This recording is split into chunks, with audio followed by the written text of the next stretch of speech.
तो अगर हम बात करें फर्स्ट टाइप की टर्मिनेशन जो बच्चे आपको ट्रांसक्रिप्शन में देखने को मिलती है वो है रो डिपेंडेंट।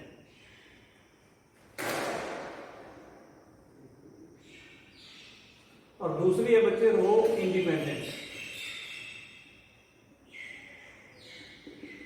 तो there are two types of termination transcription की। अगर हम बात करें फर्स्ट स्टेप ट्रांसक्रिप्शन का हम देख रहे हैं। रो डिपेंडेंट में क्या था, जैसे ये आपका टेम्पलेट डीएनए है और आपका यहाँ पे प्रमोटर रीजन है, यहाँ पे आपका स्ट्रक्चरल जीन है, ये आपका टर्मिनेशन। तो दिस 3' to 5' जो है वो आपका टेम्पलेट है।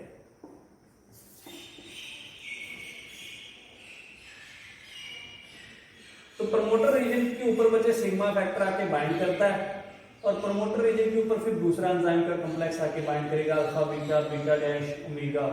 मतलब होलो एंजाइम आपका कहां बनेगा, हमारा होलो एंजाइम बना था प्रमोटर रीजन पे। यहाँ पे +1 स्टार्ट साइट है, मतलब आपका जीन एक्चुअल में यहां से स्टार्ट हुआ है। हालांकि ये इतना जीन का ही पार्ट है, ये सारा एक जीन ही है, क्योंकि प्रमोटर रीजन जो होता है वो भी जीन का खुद का अपना ही होता है। बट एक्चुअल में जो जीन स्टार्ट हो रहा है वो यहाँ से स्टार्ट हो रहा है। तो आपका ये एंजाइम मूव करता करता यहाँ से टर्मिनेशन साइट तक पहुंचेगा।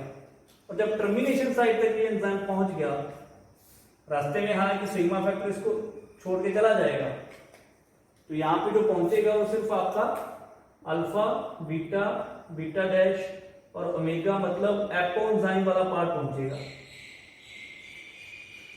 और जब जैसे जैसे मूव करता है यहाँ पहुंचा, पीछे पीछे आपका ये एमआरएनए बन गया।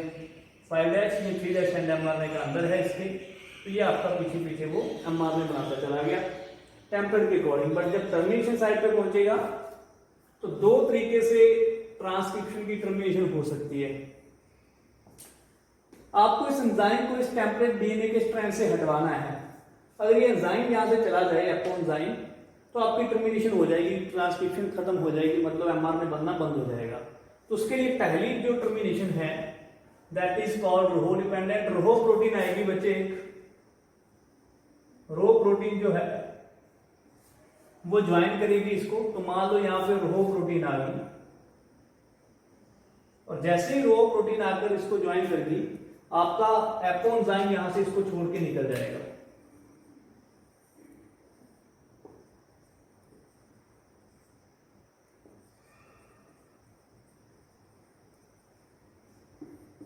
तो अगर एपो एंजाइम ने इसको छोड़ दिया तो आपका टेम्पलेट डीएनए फिर से फ्री हो जाएगा।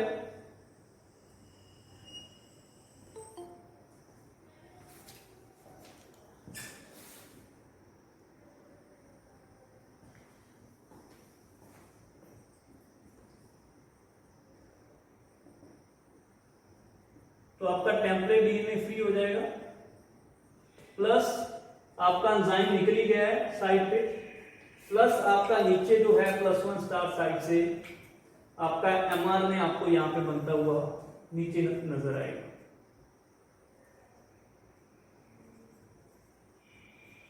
तो बड़ी आसान सी बात है कि रो नाम की प्रोटीन जो आएगी वो इस सारे कॉम्प्लेक्स को ब्रेक कर देगी। आपका जो ट्रांसक्रिप्शन का कॉम्प्लेक्स है वो कोलैप्स कर जाएगा, मतलब ब्रेक हो जाएगा। सो दैट मीन्स इसको हम बोलते हैं टर्मिनेशन। शुरू हमने इनिशिएशन यहां से की। इलोंगेशन का मतलब सिंपल ये है कि एक बार इस एंजाइम ने यहाँ पे एमआरएनए बनना शुरू कर दिया टेम्पलेट के ऊपर, तो उस एमआरएनए को सिर्फ खींचना है, इलोंगेट करना है। तो इनिशिएशन में मैंने आपको बताया था कि सिग्मा आएगा, प्रमोटर रिकॉग्निशन होगी। सिग्मा कहाँ लगा है, उसके ऊपर आके आपका एपो एंजाइम लगेगा, होलो एंजाइम का कॉम्प्लेक्स बनेगा। ये अनवाइंड करना दोनों टेम्पलेट डीएनए जो है, हालांकि एक नॉन टेम्पलेट दूसरा टेम्पलेट है, बट एक टेम्पलेट को नॉन टेम्पलेट से अलग करना पड़ेगा आपको, तभी आप नया एमआरएनए जो है इसके ऊपर बना सकते हो। तो आपका जो टेम्पलेट और नॉन टेम्पलेट की अनवाइंडिंग करवाने का काम है वो एपो एंजाइम का है। और प्रमोटर के ऊपर जैसे सिग्मा चला जाएगा, अनवाइंडिंग होनी शुरू हो जाएगी, नया एमआरएनए बनना शुरू हो जाएगा। एक के बाद एक न्यूक्लियोटाइड कैसे लगता है वो सेम ही तरीका है जैसे हमने रेप्लिकेशन में लगाया है। जैसे आपको पता है कि एक न्यूक्लियोटाइड में दूसरा न्यूक्लियोटाइड रेप्लिकेशन में कैसे लगता है, सेम ही, बस यहाँ पे न्यूक्लियोटाइड जो है वो एमआरएनए वाले हैं, आरएनए वाले न्यूक्लियोटाइड्स हैं इंस्टेड ऑफ डीएनए वाले न्यूक्लियोटाइड्स। अदरवाइज एक न्यूक्लियोटाइड में दूसरा न्यूक्लियोटाइड उसी तरीके से लगेगा। और दूसरा ये जो टेम्पलेट है, इस पे क्या सीक्वेंस है, यहाँ पे मान लो ATCG CATACG ऐसे है, तो आपके उसी mRNA में उसी के अकॉर्डिंग भी सीक्वेंस होंगे, जैसे UAGCG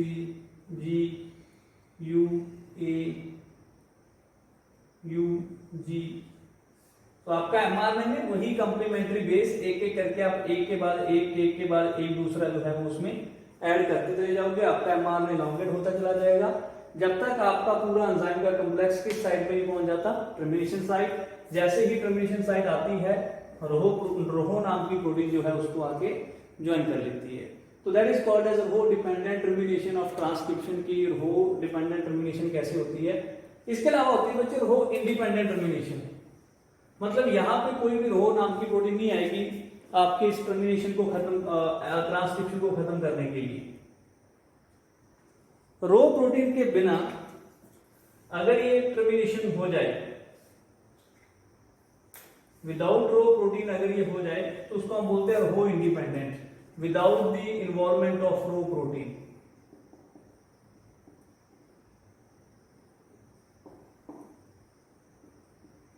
इसके लिए बट कुछ जो जीन्स होते हैं उनके पास स्पेशल सीक्वेंस होना चाहिए टर्मिनेशन साइट के ऊपर, उस स्पेशल सीक्वेंस को हम ऐसे लिखते हैं।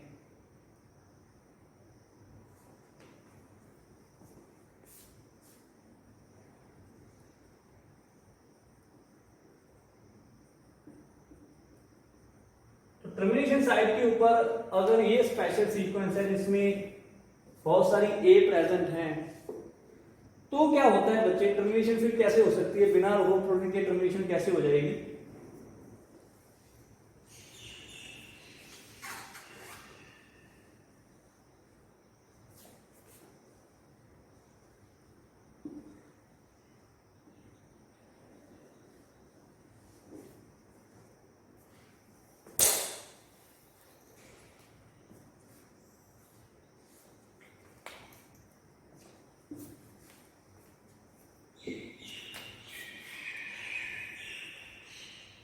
तो ये टर्मिनेशन साइट है मान लो, और यहां पे मैं आपको बोल रहा हूं कि बहुत सारे ए हैं टेम्परेट स्ट्रैंड के ऊपर।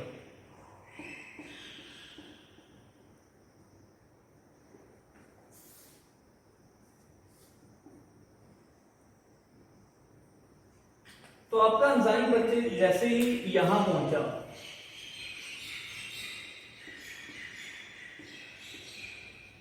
तो उस एंजाइम ने जो पीछे mRNA बनाया होगा यहां पे,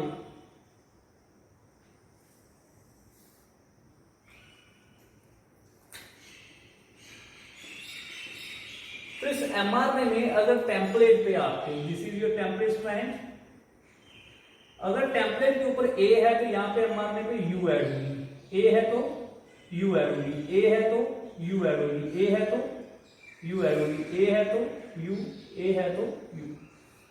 दैट मीन्स आपके mRNA के 3' एंड के ऊपर बहुत सारे U होंगे, यूरासिल होंगे, जो एडेनिन के साथ, टेम्पलेट की एडेनिन के साथ इस तरीके से हाइड्रोजन बॉन्डिंग में होंगे। जो टेम्पलेट की एडेनिन के साथ किसमें है जी, हाइड्रोजन बॉन्डिंग में है। तो दैट मीन्स ये जो बॉन्ड है और पोली ए और पोली यू के बीच में between the template and the mRNA, this is forms the basis of rho independent termination. क्योंकि ये जो बॉन्ड है बच्चे बहुत ही वीक बॉन्ड है, जो यहाँ पे मल्टी और पोली ए और पोली यू के बीच में जो बॉन्ड बन रहा है between the mRNA, this is the mRNA and template. तो टेम्पलेट और mRNA में टर्मिनेशन साइट के ऊपर ये जो बॉन्ड बनता है this is called weak interaction. तो इसको किसी भी प्रोटीन की जरूरत नहीं है, ये अपने आप ही ब्रेक हो जाता है। ये जो पूरा कॉम्प्लेक्स है ये अपने आप ही कोलैप्स कर जाएगा। बट ये उसी केस में हो सकता है जिस जीन में टेम्पलेट के पास पोली ए है, टेम्पलेट स्ट्रैंड के ऊपर 5' एंड की ऊपर, सभी जीन में ये सीक्वेंस टर्मिनेशन पे नहीं होगा। जिस जीन के पास ये सीक्वेंस है टर्मिनेशन साइट के ऊपर, उसको किसी रो प्रोटीन की जरूरत नहीं है, उसकी टर्मिनेशन जो है ट्रांसक्रिप्शन की अपने आप ही हो जाएगी। बट जिस जीन के पास ये सीक्वेंस नहीं है उस जीन को चाहिए होगी रोहो डिपेंडेंट, मतलब रोहो प्रोटीन चाहिए होगी, मतलब उसके अंदर होगी रोहो डिपेंडेंट टर्मिनेशन। और जिसके पास ये पॉली ए वाला सीक्वेंस प्रेजेंट है और पॉली यू ऐड की जाएगी एमआरएनए के ऊपर 3' एंड की ओर, this will form the weak interaction, और वीक इंटरेक्शन जो है वो बड़ी इजीली ब्रेक हो जाती है। और जब ये ब्रेक होगा तो आपका एमआरएनए नीचे गिर जाएगा टूट के, और एमआरएनए पे आप देखोगे एंड के ऊपर बहुत सारे यू, और आपका एंजाइम जो है वो यहां से निकल जाएगा, एपो एंजाइम, और आपका जो टेम्पलेट डीएनए है वो एज इट इज दोबारा मिल जाएगा नॉन टेम्पलेट के साथ।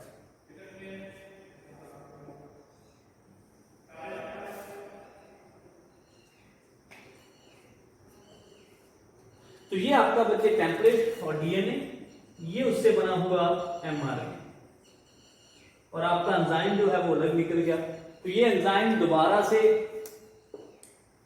इनिशिएशन के ऊपर आके लगेगा अगर वहां पे सिग्मा फैक्टर लगा हुआ मिले, क्योंकि एक जीन से एक ही बार एमआरएनए थोड़ा बनता है। एक बार इस एंजाइम ने ट्रांसक्रिप्शन को पूरा कर दिया, ये एंजाइम दोबारा से फिर से आके प्रमोटर को रिकॉग्नाइज करेगा।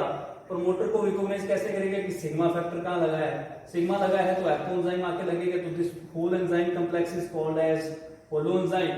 तो होलो एंजाइम फिर से सेम काम करना शुरू करेगा, इनिशिएशन, एलोंगेशन एंड टर्मिनेशन।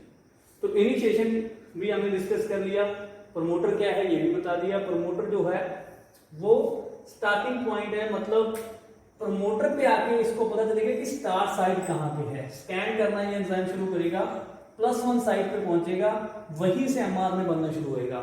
ऐसा नहीं कि ये एंजाइम यहां पे आके बाइंड करा है जी तो एमआरएनए यहां से बन रहा है, एंजाइम यहां लगा है, एमआरएनए बन रहा है यहां से। क्यों? क्योंकि स्टार्ट साइड कहां पे है, +1 साइड कहां पे है, यहाँ पे +1 साइड होगी, स्टार्ट साइड होगी। ये एंजाइम स्टार्ट साइड को रिकॉग्नाइज करता है, स्कैन करता है टेम्पलेट को, और वहीं से एमआरएनए जो है वो बनाना शुरू करता है। तो ये बच्चे एमआरएनए बन रहा है आपके इन केस ऑफ प्रोकैरियोटिक ऑर्गेनिज्म की अगर हम बात करें बैक्टीरिया वगैरह में, क्योंकि बैक्टीरिया जो है बच्चे उसमें देखो आपका कोई भी, ये मान लो बैक्टीरियल सेल है, ये उसका डीएनए पड़ा है, मान लो ये जीन पड़ा है इसका यहां से लेके यहां तक, और इस जीन से जो एमआरएनए बन रहा है वो भी यहीं पे बन रहा है। क्यों? क्योंकि कोई न्यूक्लियस तो होता नहीं, प्रोकैरियोटिक सेल में कोई न्यूक्लियस तो है नहीं, सब कुछ तो साइटोप्लाज्म में हो रहा है। नेकेड डीएनए है, नेकेड एमआरएनए है, तो बाहर ही एमआरएनए पड़ा है।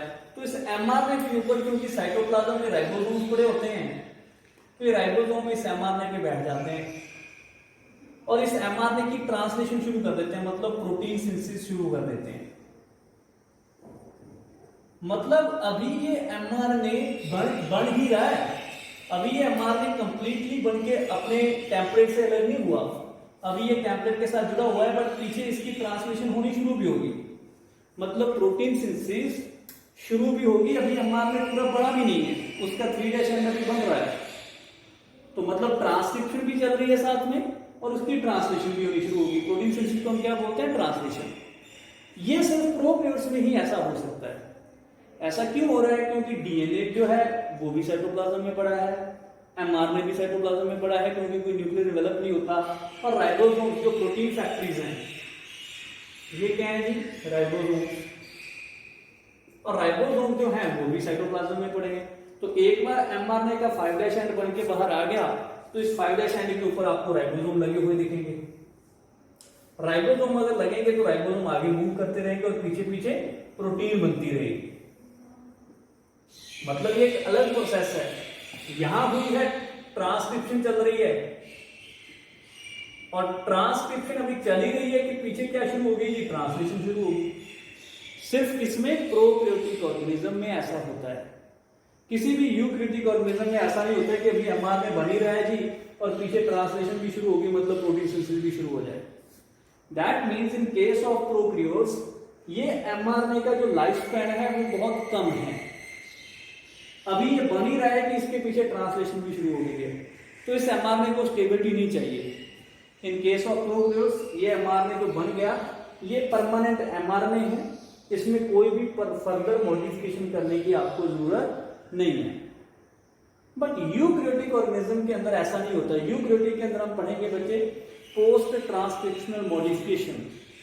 ट्रांसक्रिप्शन होने के बाद आपके इस एमआरएनए में वहां पे मॉडिफिकेशन होती हैं। प्रोकैरियोट में कोई मॉडिफिकेशन नहीं होगी। ट्रांसक्रिप्शन होने के बाद जो एमआरएनए बन गया, जैसे ये फुल एंड फाइनल एमआरएनए है, इसी एमआरएनए की ट्रांसलेशन हो जाएगी, इसी एमआरएनए से प्रोटीन बना ली जाएगी।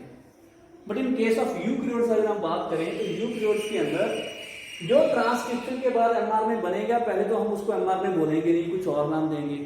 धीरे धीरे फिर हम उसको एमआरएनए बोलना शुरू करेंगे।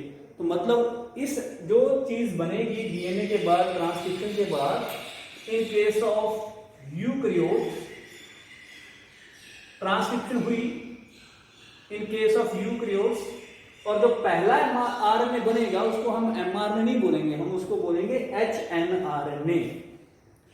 तो हम बात करेंगे बच्चे अभी post transcriptional modifications in eukaryotes. जब हम बात करते हैं बच्चे पोस्ट ट्रांसक्रिप्शनल मॉडिफिकेशन यूकैरियोट्स, इसका मतलब क्या है? क्योंकि यूकैरियोट्स का जो सेल होता है ना बच्चे, यूकैरियोटिक सेल में होता है न्यूक्लियस। जो डीएनए है वो न्यूक्लियस में पड़ा होता है। ऐसे मतलब जो जीन है वो बाहर साइटोप्लाज्म में नहीं पड़ा। यहां पे हम बात कर रहे हैं यूकैरियोटिक सेल की, क्योंकि यूकैरियोटिक सेल में क्या होता है जी? न्यूक्लियस। तो जीन आपका यहां पे पड़ा है। एमआरएनए जो बनेगा वो बनेगा न्यूक्लियस के अंदर, पर इसको हम एमआरएनए नहीं बोलेंगे। सीधा जो सबसे पहले ट्रांसक्रिप्शन होएगी और ट्रांसक्रिप्शन के बाद जो एमआरएनए बनेगा, जहां जो भी आरएनए बनेगा, उसको हम यहाँ पे एमआरएनए नहीं बोलते, सीधा एमआरएनए नहीं बोलते, क्योंकि उस एमआरएनए में कुछ मॉडिफिकेशंस होंगी ट्रांसक्रिप्शन के बाद। That is by post transcriptional modifications. इस आरएनए को हम बोलते हैं hnRNA. It is called as heterogeneous nuclear RNA. तो ट्रांसक्रिप्शन के बाद जो यूकैरियोट्स में पहला आरएनए बनता है उसको हम एमआरएनए नहीं बोलते, उसको हम बोलते हैं hnRNA. That is heterogeneous nuclear RNA, उसको हम बोलते हैं हेटेरोजेनस न्यूक्लियर आरएनए। और ये जो एचएनआरएनए है, इसके अंदर हमें कुछ चेंजेस करने पड़ेंगे, फिर जाके ये एचएनआरएनए जो है वो एमआरएनए में कन्वर्ट होगा।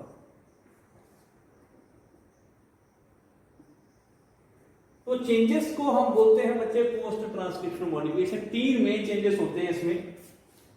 पहला चेंज इसमें होगा कैपिंग, दूसरा चेंज इसमें होगा बच्चे टेलिंग, और तीसरा चेंज इसमें होगा स्प्लाइसिंग। न्यूक्लियस के अंदर ही ये तीनों चेंजेस होने हैं। तो पहले इस एचएनआरएनए की कैप लगाई जाएगी, इसके ऊपर हम कैपिंग करेंगे इसकी, फिर इसकी हम टेलिंग करेंगे। कैपिंग को आप बोलते हो 5' कैपिंग, और टेलिंग को आप बोलते हो 3' टेलिंग। तो मतलब 5' कैपिंग होगी इसकी, 3' टेलिंग होगी इसकी, और स्प्लाइसिंग होगी। तो ये 3 मॉडिफिकेशन हैं पोस्ट ट्रांसक्रिप्शन मॉडिफिकेशन में। अगर कोई आपसे पूछे क्या क्या होता है, 5' कैपिंग होती है जी एमआरएनए की और एचएनआरएनए की, 3' पे टेल लगाई जाएगी, टेलिंग होती है जी, और तीसरा होता है जी स्प्लाइसिंग। तो एक एक करके डिस्कस करेंगे तीनों की क्या होते हैं और क्यों जरूरत है। क्योंकि हमारे जो राइबोसोम है, प्रोटीन फैक्ट्रीज है, वो यहां पड़े हैं साइटोप्लाज्म में। तो राइबोसोम होते हैं साइटोप्लाज्म में। तो अब इस एमआरएनए को चाहिए स्टेबिलिटी। क्यों? वहां पे स्टेबिलिटी की जरूरत क्यों नहीं थी प्रोकैरियोट्स के अंदर? क्योंकि वहां पे एमआरएनए सीधा साइटोप्लाज्म में होता है, न्यूक्लियस तो भी होता ही। जैसे ही एमआरएनए बनता है पीछे राइबोसोम लग जाते हैं, तो राइबोसोम ही स्टेबिलिटी प्रोवाइड कर देते हैं उस एमआरएनए को, इन केस ऑफ बैक्टीरिया और प्रोकैरियोट्स। बट यहाँ पे हमारे राइबोसोम बाहर है, एमआरएनए न्यूक्लियस के अंदर है। अब हो सकता है इस एमआरएनए को न्यूक्लियस के अंदर वेट करना पड़े 1 घंटा 2 घंटे। तो मतलब अगर इसको वेट करना पड़ रहा है बाहर जाने के लिए न्यूक्लियस से साइटोप्लाज्म में आने के लिए, तो इस एमआरएनए को स्टेबिलिटी चाहिए। स्टेबिलिटी प्रोवाइड करने के लिए ये 2 प्रोसेस किए जाते हैं।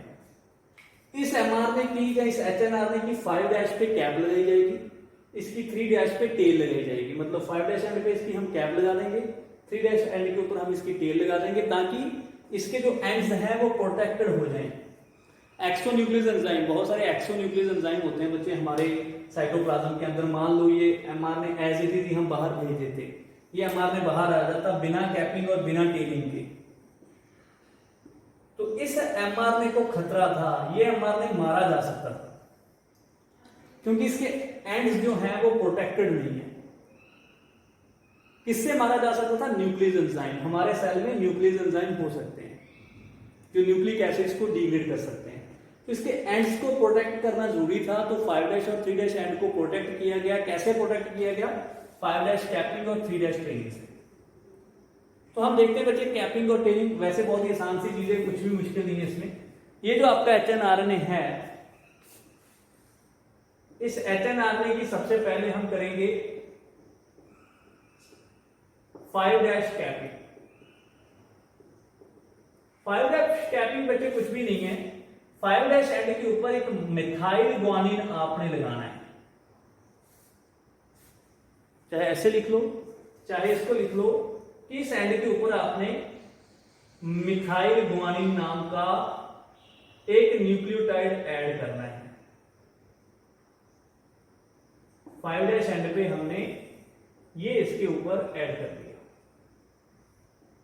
क्या किया हमने? Addition of methyl guanine on 5 dash end of HNRNA। तो मतलब 5 डैश एंड के ऊपर पहले यहाँ पे कोई मिथाइल ग्वानिन नहीं था। मान लो पहला न्यूक्लियोटाइड इसका साइटोसिन था, दूसरा एडेनिन था, जब पहला न्यूक्लियोटाइड मान लो इसका एडेनिन था, दूसरा न्यूक्लियोटाइड मान लो इसका ये था, पहले 3 न्यूक्लियोटाइड, तो यार आपका पहला न्यूक्लियोटाइड, दूसरा न्यूक्लियोटाइड, तीसरा, बट आगे हमने क्या ऐड कर दिया? ग्वानिन।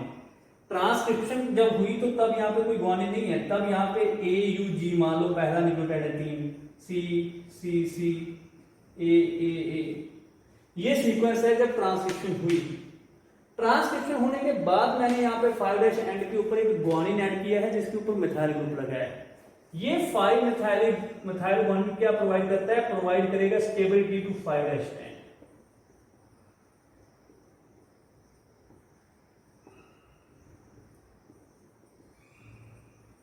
फाइव डैश एंड जो है आरएनए का, उसको ये क्या करता है बच्चे? स्टेबिलिटी प्रोवाइड करता है। So that is called as capping. इसी को हम क्या बोलते हैं बच्चे?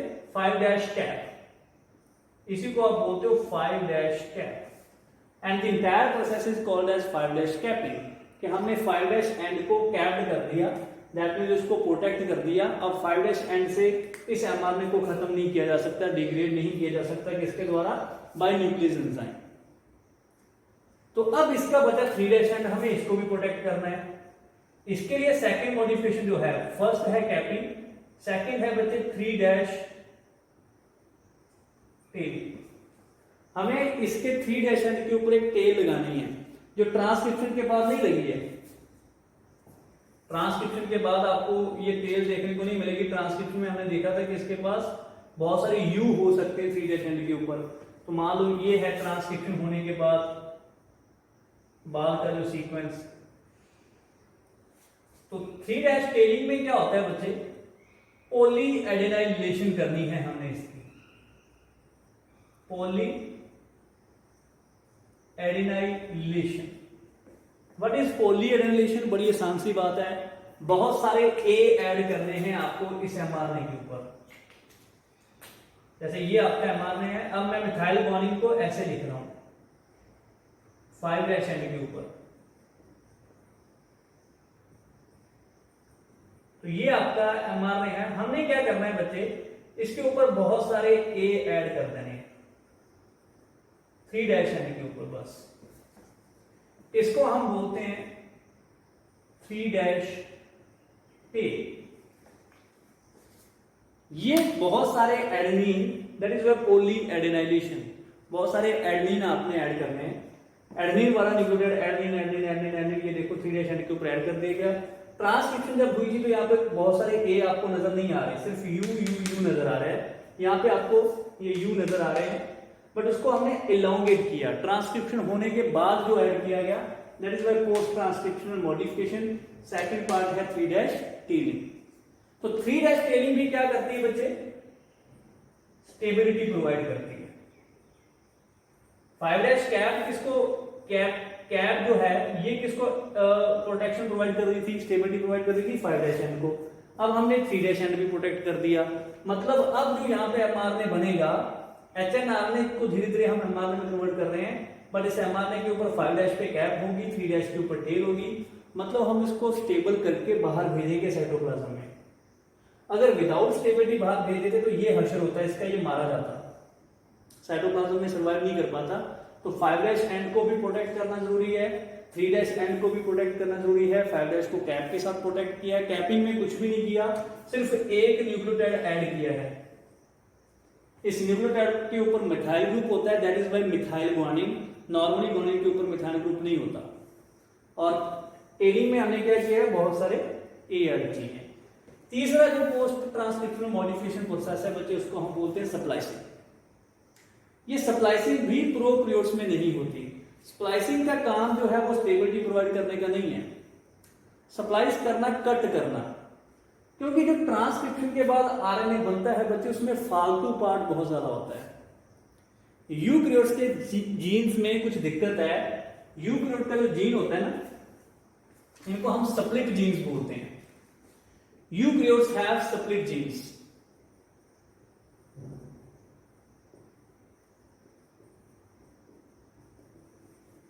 स्प्लिट जीन्स क्या होते हैं, जैसे बच्चे ये आपका इतना जीन है जिसकी ट्रांसक्रिप्शन हुई, यहां से लेके यहां तक जीन है आपके पास जिसकी ट्रांसक्रिप्शन हुई और mRNA बना या RNA बना, HNRNA बना, ट्रांसक्रिप्शन हुई। बट इस जीन के पास कुछ पार्ट एसेंशियल है, कुछ नॉन एसेंशियल है, फिर कुछ पार्ट एसेंशियल है, फिर कुछ नॉन एसेंशियल है, फिर एसेंशियल है। ये जीन स्प्लिट है। स्प्लिट का मतलब टूटा हुआ है, बंटा हुआ है। जीन का इतना को पार्ट जरूरी है, ये फालतू का पार्ट है। ई मींस एसेंशियल। वैसे ई का मतलब होता है बच्चे एक्सॉन। ई का मतलब है एक्सॉन और आई का मतलब है इंट्रॉन। सो ई का मतलब यहां पे एक्सॉन है। एक्सॉन ई से पढ़ता है, that is way essential part है, और इंट्रॉन नॉन एसेंशियल। तो जीन के पास कुछ इंफॉर्मेशन एसेंशियल होती है जो जरूरी होती है, कुछ इंफॉर्मेशन फालतू की होती है जो हमारे किसी काम की नहीं है। बट जब ट्रांसक्रिप्शन होती है तो आपका एंजाइम यहां पे आके बैठता है और एंड तक जाता है, और उसने तो सारा का सारा जीन ट्रांसक्राइब कर दिया। उसमें आपकी एसेंशियल पार्ट भी ट्रांसक्राइब हो गया, नॉन एसेंशियल भी, एसेंशियल भी, नॉन एसेंशियल भी, एसेंशियल भी। दैट मीन्स आपके आरएनए में भी exon, intron, exon, intron, exon, intron आ जाते हैं।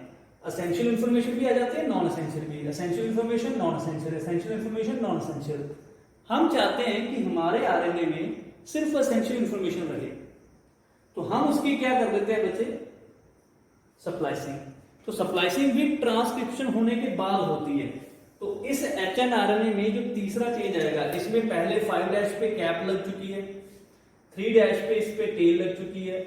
अब जो तीसरा चेंज इसमें आना है वो आना है स्प्लाइसिंग, जो थर्ड पोस्ट ट्रांसक्रिप्शनल मॉडिफिकेशन है। और ये सब कुछ कहां हो रहा है, न्यूक्लियस के अंदर हो रहा है। जब तक ये तीनों काम नहीं हो जाते, ये mRNA बनके साइटोप्लाज्म में नहीं आ सकता। मतलब ये सिग्नल भी है न्यूक्लियस से बाहर जाने का। 5' कैपिंग होगी, 3' टेलिंग होगी, स्प्लाइसिंग होगी, तभी इस आरएनए को न्यूक्लियस से बाहर राइबोसोम के पास प्रोटीन सिंथेसिस के लिए भेजा जाएगा।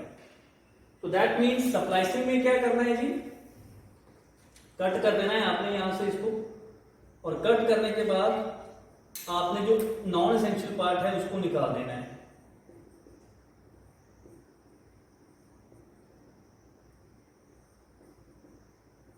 तो नॉन एसेंशियल पार्ट यहां से निकल गया, इंट्रॉन दोनों निकल गई, 2 इंट्रॉन है इसमें,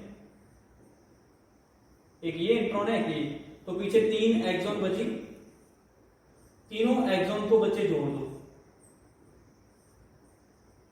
तो तीनों एक्सॉन को लाइगेट कर दो, एक छोटा सा mRNA आपका बनके तैयार हो जाएगा। जिसमें सिर्फ और सिर्फ एसेंशियल पार्ट बचेगा। तो इसके 5' पे कैप लगी हुई, 3' पे टेल लगी हुई। ये बन गया अब आपका एमआरएनए। ट्रांसक्रिप्शन के बाद जो आरएनए बना था उसको हम एमआरएनए बोलते हैं यूकैरियोट्स के केस में, उसको हम बोलते हैं हेटेरोजेनस न्यूक्लियर आरएनए। 3 चेंजेस इसमें लगने जरूरी हैं। 5' पे कैप ताकि 5' एंड को प्रोटेक्ट किया जा सके, 3' पे टेल ताकि 3' एंड को प्रोटेक्ट किया जा सके। तीसरा चेंज, क्योंकि ये एमआरएनए में बहुत सारी इंफॉर्मेशन फालतू होती है जो किसी काम की नहीं है, जिसको हम बोलते हैं आई का मतलब इंट्रॉन।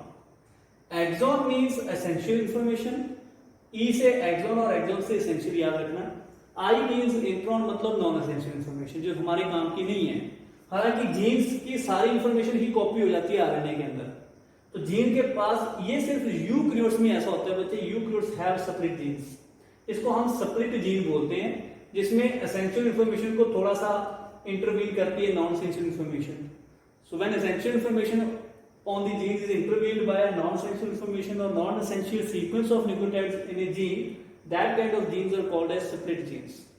और separate gene का जो mRNA है उस पर हमें वो non-essential information नहीं चाहिए, क्योंकि फालतू की information इसको निकाल दो। तो निकालने का प्रोसीजर है स्प्लाइसिंग, स्प्लाइस आउट कर दो, रिमूव कर दो। जितने भी इंट्रॉन है, जैसे इस जीन में 2 इंट्रॉन थे तो mRNA में भी 2 इंट्रॉन आए, तो mRNA से हमने 2 इंट्रॉन को निकाल दिया। फिर जाके आपका जो मैच्योर आरएनए बना उसको हमने नाम दिया एमआरएनए। अब ये जो मैच्योर एमआरएनए है जिसके ऊपर कैप लगी हुई है, टेल लगी हुई है और जो स्प्लाइस हो चुका है, फिर वो बाहर आएगा जी साइटोप्लाज्म में। So that is called as post transcriptional modifications in case of eukaryotes. कि यूकैरियोट्स का जो एमआरएनए है ट्रांसक्रिप्शन के बाद 3 चेंजेस में जाएगा, फिर जाके एमआरएनए बनेगा। उससे पहले हम उसको एमआरएनए नहीं बोलते, एचएनआरएनए बोलते हैं। बट प्रोकैरियोट्स में ऐसा कुछ भी नहीं होता, क्योंकि वहां पे न्यूक्लियस नहीं होता।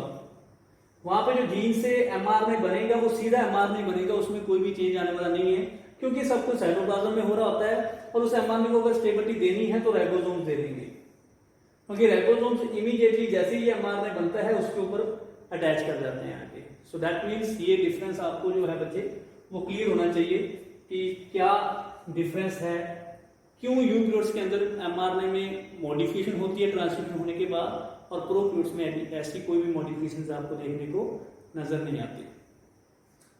So that's all about transcription, initiation, elongation and termination, plus एक जो इसके साथ ही रिलेटेड टॉपिक है that is post transcriptional modification.